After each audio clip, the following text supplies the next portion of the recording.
deal with airplane peanuts.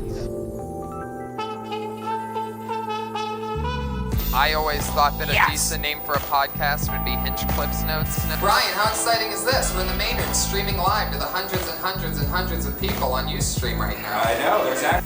It's the best damn band in the land, the Kill Tony Band. You went to a real professional for that. I'm a millionaire.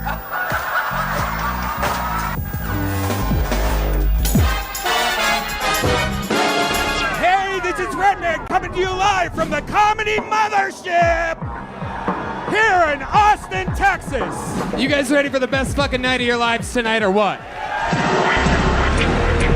Considered by many to be the most important podcast in all of comedy, Kill Tony has been giving comedians huge opportunities to be seen by hundreds of thousands of comedy fans for the past decade. The direct impact that they've made on stand-up is almost impossible to measure at this point. From episode 1 to 601, this podcast has never stopped evolving, changing band members, cities, states, and even names. I'm excited about this show. Thank you, everybody, for coming to episode 2 of Hinchcliffe's Notes. And now, after all of these years, Tony Hinchcliffe and co. are preparing for their biggest show ever, which will take place just 4 days from now. Obviously, there's Kill Tony, which is the cornerstone of like the comedy scene, because that's the new people. A lot of times that's where they get their first set, and they're doing it live and on fucking YouTube. It's amazing. This Saturday, June 10th, will be the biggest show in Kill Tony history. That date marks exactly 10 years since the pilot episode debuted on the Death Squad podcast network under the show's former and original name, Hinchcliffe Notes. And I was looking at Twitter, and there was some controversy about the name, because a lot of people think you should change it to something else. What do you want it to be? I'm pretty bendable at this point. I always thought that a decent name for a podcast would be Hinchcliffe's Notes, because it's a cool mix of like Cliff's Notes and... It doesn't roll off the tongue, though.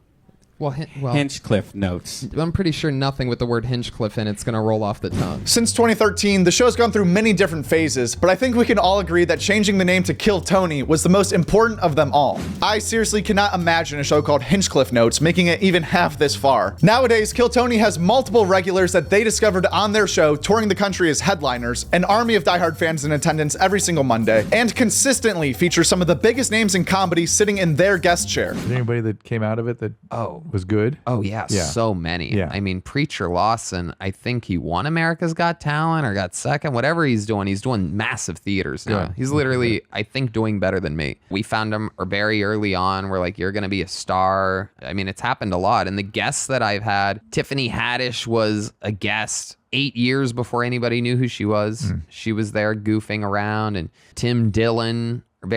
as soon as I met him, I was telling my listeners, this is the future. This is a superstar. This guy's going to be one of the biggest in the world. Wow. And I was warning, I'm always, very, very honest when it comes to people that I like. You should be a talent manager. I mean, kind of, I already, in a weird way, am. It's a very Vince McMahon-like job that I have over there. But you don't get to participate the way Vince did. Right. Besides just being the 10-year anniversary show, there's a few other details that make this Saturday such a big deal for Kill Tony.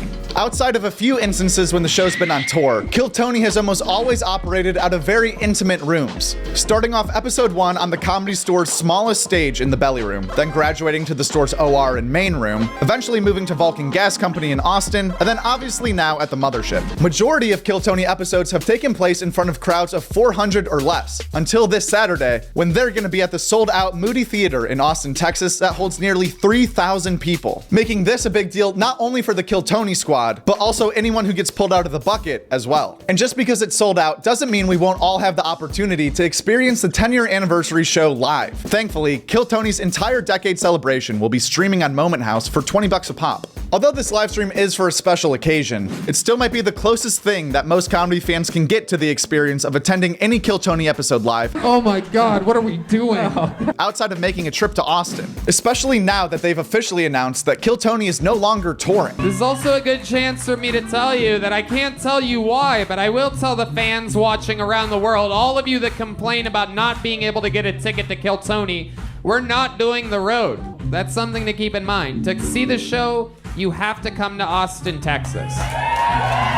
The rise of podcasting in general has already changed comedy for the better over the last few years, but usually we see these popular shows only really helping the host or their guest, which is fine, but there's something really cool about Kill Tony being different than that normal style. The guests on there are never pushing their new specials or trying to plug a new product, and the overarching concept has always been to create as many new and talented comedians as humanly possible, which they've done a great job of doing. I'm not even just saying this, there's truly not another podcast in the world that compares to Kill Tony for what it does and what it brings value-wise to comedy, and I can't wait to see how much crazier, bigger, and better things are gonna get for them by year 20. Father's Day is coming up fast this year, and Ridge is making gift shopping easy with one of their biggest sales of the year. The Ridge Wallet is the perfect gift. Ridge Wallets can expand to hold up to 12 cards at once, plus room for cash on the back, while still remaining ultra super slim. I bet you can't even see that right now, but you can like that. Ridge's durable material and 50,000 5-star reviews also means each wallet comes with a lifetime warranty. What a deal!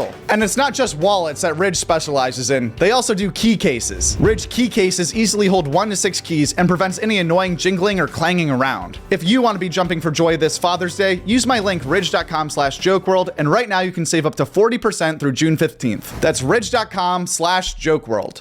Guest spots from last week. Your Mom's House had on Steph to Live. Two Bears, One Cave was Bert and Tom, Tom and Bert. Kill Tony this week was with Doug Stanhope. Sal Volcano was on Take Your Shoes Off with Rick Glassman. Whiskey Ginger talked with Riff Raff. Brian Simpson was a guest on Chrissy Chaos. Anthony Moore was a guest on Matt and Shane's Secret Podcast. And Sam Morril was on Tiger Belly. And then your hair, is it natural or did you get plugged? Are you kidding? Well, you could done a monoscalco and get plugs. Oh, you mean from Turkey? Oh, he got plugs? Yeah, he's got plugs. Damn. You see those planes? I got plugs too. I'll be in Nashville coming up soon. Birmingham, Chattanooga. You see like hordes of men going to Turkey and getting the FUE, the hair transplants, and they all go home, and the whole plane is like dudes with like diapers on their heads. Oh, from wow. like because it's bleeding. They're called Muslim. Okay. Christ. Unbelievable.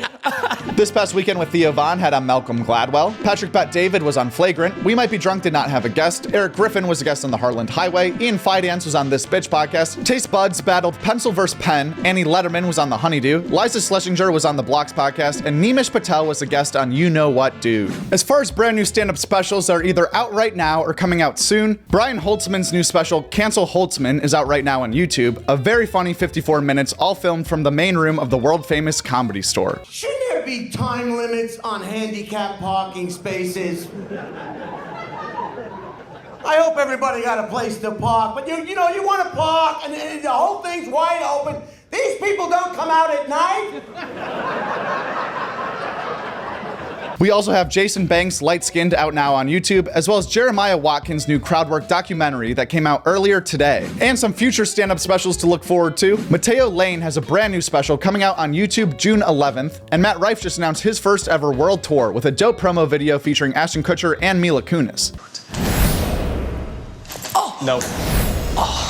Also, Wanda Sykes' latest special is out now on Netflix. I know last week I accidentally called her Wanda Skies. I was just reading that really fast off of this laptop. I think I might be dyslexic. Sorry about that, Wanda. If you're excited for any of these upcoming specials, tours, or the Kill Tony live show, you should probably consider joining our Discord server so you can talk comedy with a bunch of like-minded fans. That link to the Discord is in our bio right now, along with all the other links like the link to the second channel, to our Instagram, to our TikTok. The Joke World universe goes deep. We're everywhere, we're on everything, so get tapped into our other stuff. You did a great job with the main channel, but we got 13,000 on Instagram, 250,000 on YouTube. Come on, guys. I'm just kidding. I don't mean to be, greedy or whatever. Thank you for watching. At Joke World. That's it, at Joke World. And the world is WRLD.